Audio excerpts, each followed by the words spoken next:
Hey guys, welcome back to another video. Today we're going to be taking a look at a conservative's perspective on how they think or they view the 2024 presidential election would play out between Donald Trump and Kamala Harris. Basically, what a right-winger is expecting. But before we get started with the map, make sure you guys are subscribed, click the bell so you don't miss out on my content, press the like button, share this video. Don't forget, if you are interested, we do have memberships. You can find links to that in the description section. So let's begin with the typical likely states, now moving into the solid red column for Donald Trump.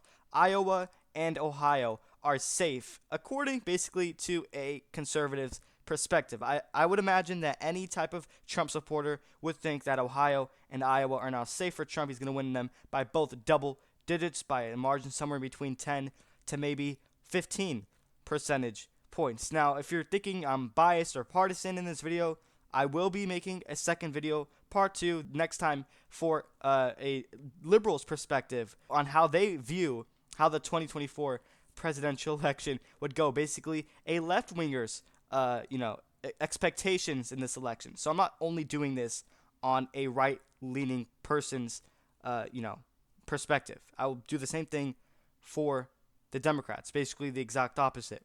And now, the likely states for Donald Trump that a Republican would think is probably Texas. And I also think that they would think that Florida is also solid for Donald Trump. The Hispanic vote, Cuban Americans specifically, are really trending towards the right in this state. I mean, Ron DeSantis won by nearly 20 points. Even Marco Rubio won by 13. So I think Republicans are expecting that Trump can manage to get past 10 points in the state, meaning the state would be solid red. Miami-Dade County, Republicans are winning it in their early vote, which is not good for Democrats because they literally rely on that blue county.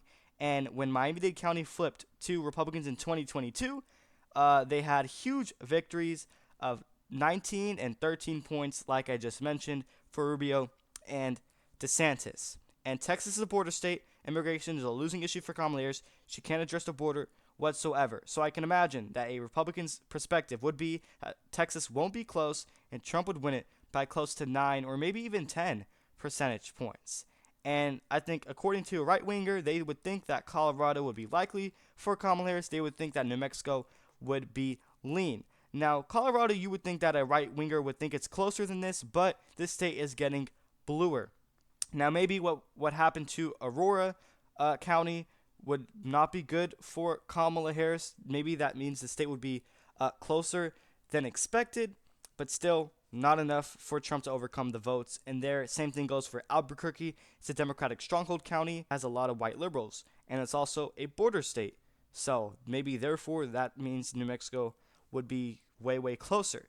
And then the typical solid blue states now moving into the likely column. I think there's just pretty much one, and that's New York. I think from a conservative perspective, they would probably view New York as likely for Kamala Harris, probably within single digits. Actually, majority of polls have her winning on average by 13 percentage points. And when Biden was still in the race, he actually was only winning on average by 7 to 8 at the very most percentage points. And it was within single digits. And Lee Zeldin came within 6 points back in the 2022 midterms on the governorship of actually winning this state. So yes, New York is seeing a very vast shift in favor of Republicans to the right, and they had the worst polling year out of any other state in the 2020 election. Right before the election, they had Biden up by 29%, and he only won it by 23 percentage points. That's a polling error of roughly almost 8 percentage points. So from a right-winger's perspective, according to Republicans, I think they think New York could be decided within single digits. And according to a Republican, I think New Hampshire would be lean for Kamala Harris. She'd probably win that state by 2 percentage points, according to a right-winger. And as for Minnesota, they would think that Donald Trump would probably end up winning this state, mainly because, obviously, majority of polls has it being really close, and if you apply the polling year from 2020, it might give Donald Trump enough to wind up flipping this state. And from a right-winger's perspective, you would probably think Trump is on track to flip the state of Virginia And in fact, he was winning the state of Virginia when Biden was still in the race. According to the RCP averages, he had an average victory of 0.4% over Joe Biden. So Trump was actually leading for a good amount of time when Joe Biden was still in the race in the state of Virginia. So let's just say, according to right wingers, they would think that Trump is probably going to take the state of Virginia, even though in reality, in my opinion, I think it's still going to go to Kamala Harris by a lean margin. And then you have the toss-up states highlighted in yellow. Before we end off this video, starting off with Wisconsin, according to right winger, I would imagine they would have Wisconsin characterized as lean for the former president. Main reason is because this state was the reddest Rust Belt state of the three in 2020 and 2016, the Obama era as well. It voted to the right of both Pennsylvania and Michigan as well. So I would imagine a conservative would probably have Trump winning Wisconsin by like 3 to maybe even 4 percentage points. And as for the state of Pennsylvania, according to a right winger, I would imagine they would have Donald Trump winning Pennsylvania by a lean margin of somewhere close to 2 percentage points. Main reason why is because the assassination attempt, the failed one, would drive high enough turnouts, and it would really bring enthusiasm among the GOP base to drive voters to the polls and the places next to Butler County, and including some stronghold Democratic counties like Pittsburgh, Philadelphia, possibly as well, and especially in the contested counties like Erie County, Centre County, Northampton, which only went to Biden by 0.7. I see all of those counties I just mentioned flipping to Donald Trump, besides Centre. But if you're a Republican, you would probably think that county would flip to Donald Trump, or basically a right-winger's perspective. And then as far as Michigan goes, I think if you're a Republican, you would also think this state is going to go to Donald Trump. Main reason why is because the large uncommitted vote in the primaries, roughly 100,000 people voted uncommitted against Joe Biden. So maybe you would say that would carry over on to the general election, hurting Kamala Harris's chances significantly. And I think this is the map according to a right-winger's perspective and what their expectations are going to look like on election day. And as far as Nevada goes, I think if you're a right-winger, you would think that Trump's going to win it by a lean margin of probably 3 percentage points. You probably expect him to flip Washoe County. You probably expect Clark County or the Vegas area, Stronghold County for the Democrats, to be narrowed up within like 3 points or so.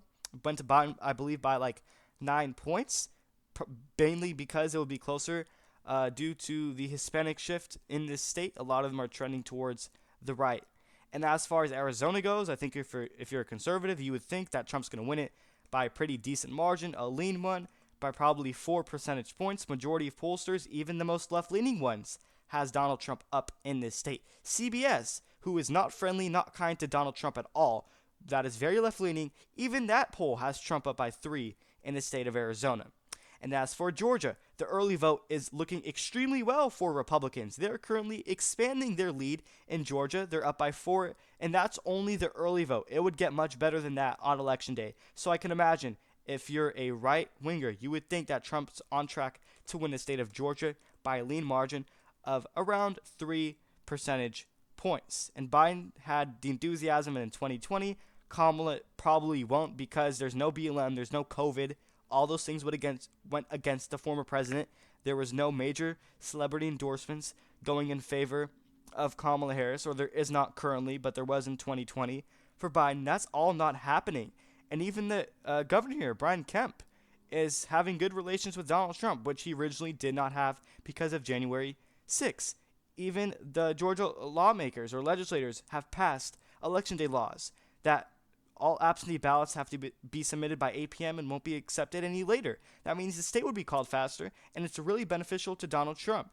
And as far as North Carolina goes, if you're a conservative, you would probably expect Trump would win this state by a pretty sizable, decent amount of a lean margin by probably close to 5 percentage points. Now, this state did have a hurricane, so maybe that could impact the vote, but it's not really going to.